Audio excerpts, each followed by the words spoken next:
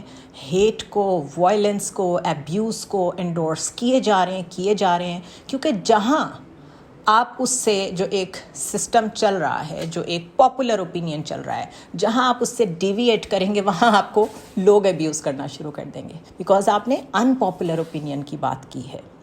اگر تو آپ کا مقصد زندگی میں یہ ہے کہ آپ کے ارد گرد لوگ ہر وقت آپ کی تعریف کرتے رہیں اور تالیاں بجاتے رہیں، تو پھر تو آپ ساری عمر وہی کرتے رہیں گے جو لوگ چاہتے ہیں.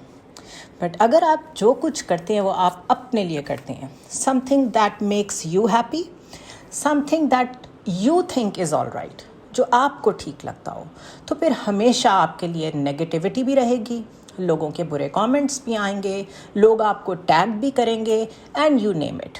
ٹرولنگ کی شکل میں مختلف آج کل جو سوشل میڈیا پریزنس پہ جو ہوتا ہے، ہیٹ کامنٹس، ہیٹ فل کنٹینٹ، یہ وائلنس ایک اور طرح کی، اس نے مینٹل ہیلتھ لوگوں کی تباہ کر کے رکھ دی ہے. وہ یہ سوچنے سمجھنے سے آ رہی ہیں کہ number 1، social media is not your life, it is part of your life. So ایک تو اس کا استعمال اتنا کریں جتنی ضرورت ہے. Number 2، don't let it impact your opinions. اپنی انڈیپینڈنٹ تھنکنگ کو زندہ رکھیں، انالیٹیکل مائنڈ کو زندہ رکھیں. اگر کچھ لرن کیا ہے تو یاد رکھیں وہ ڈی لرن بھی ہوگا، کیونکہ ری لرننگ ہمیشہ ہوتی رہتی ہے.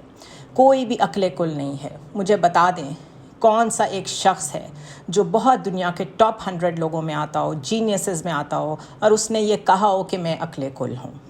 جو جینوئنلی جینیس لوگ ہیں وہ ہمیشہ لرننگ کی تلاش میں رہتے ہیں، ہمیشہ کرٹیسزم کے متلاشی رہتے ہیں، ہمیشہ اپوزٹ اوپینینس کو دھیان سے سنتے ہیں اور اپنے آپ کو ایویلویٹ کرتے ہیں، اس کے بعد اپنا اوپینین دیتے ہیں. سو کل ایک بچے کے بارے میں جس طریقے کا میں نے پولیٹیکل ڈیوائڈ دیکھا، 2 منٹ کے لیے کیا بھولا نہیں جا سکتا اس کا کس پارٹی سے تعلق تھا.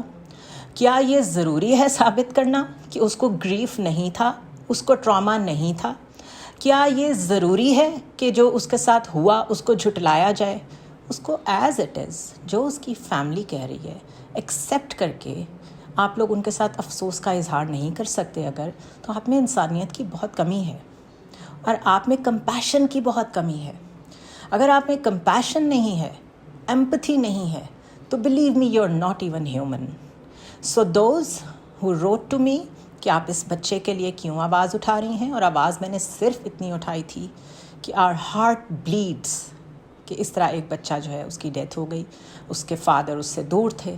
اور لیو دا پولیٹیکل ریزنز اسائڈ، انسانیت ہمیشہ نمبر 1 پہ ہونی چاہیے. اسٹیٹ کے لیے بھی، انفرادی لیول پہ بھی. کیا ہو جاتا اگر ڈاکٹرز کہہ رہے تھے کہ اس کو اپنے بابا کی ضرورت ہے، تو اس کے بابا کو اس کی ہیلتھ ٹھیک ہونے تک ہاؤس اریسٹ کر دیا جاتا. تو بہرحال یہ تو اسٹیٹ کے ڈیسیجنس ہیں، وہ جانے، ان کا کام جانے. لیکن میرا یہ کام ضرور ہے کہ میں اپنے کمپیشن کو زندہ رکھوں، میں اپنے انڈیپینڈنٹ اوپینین کو زندہ رکھوں، اور میرے اس انڈیپینڈنٹ اوپینین کو ٹرولز یا ہیٹ کامنٹ یا میرے ارد گرد کی وائلنس چینج نہیں کر سکتی. So this is my opinion today and my advice to you کہ اگر آپ زندہ رہنا چاہتے ہیں، ہیلدی رہنا چاہتے ہیں، تو اپنے اوپینین کو پاپولر اوپینین میں گم نہ ہونے دیں. اپنی سے رکھیں، ہمیشہ انڈیپینڈنٹلی سوچیں. اگر کسی ایک فیلڈ کا بہت بڑا نام کوئی بات کہہ رہا ہے تو اچھی بات ہے، وہ ایک ایکسپرٹ اوپینین ہے، پھر بھی اپنا انڈیپینڈنٹ مائنڈ اپلائی کریں اس پہ، اور لوگوں کو دیکھیں، ملٹیپل سورسز پہ جائیں کہ اس کے بارے میں اور دنیا میں کیا ڈسکشنز ہو رہی ہیں، then reach a conclusion. And to be honest, conclusion کچھ بھی نہیں ہوتا. Information, knowledge, it's all fluid. It keeps on flowing, it keeps on floating. And if you are not floating with it, تو آپ کو پتہ ہے جو چیز رک جاتی ہے، جو چیز منجمد ہو جاتی ہے، اس میں بدبو پیدا ہو جاتی ہے. So I hope my message has gone across کہ let's be independent in our thinking, let's have our own opinions, and there is no shame at all in having an unpopular opinion. اور آپ سے چاہے کوئی بھی agri نہ کرے, لیکن جو چیز آپ کو دل میں ٹھیک لگتی ہے اس کے ساتھ کنٹینیو کریں. And do your own thing, lead your own life. کوئی ضرورت نہیں ہے ہجوم میں گم ہونے کی. سی یو نیکسٹ ٹائم.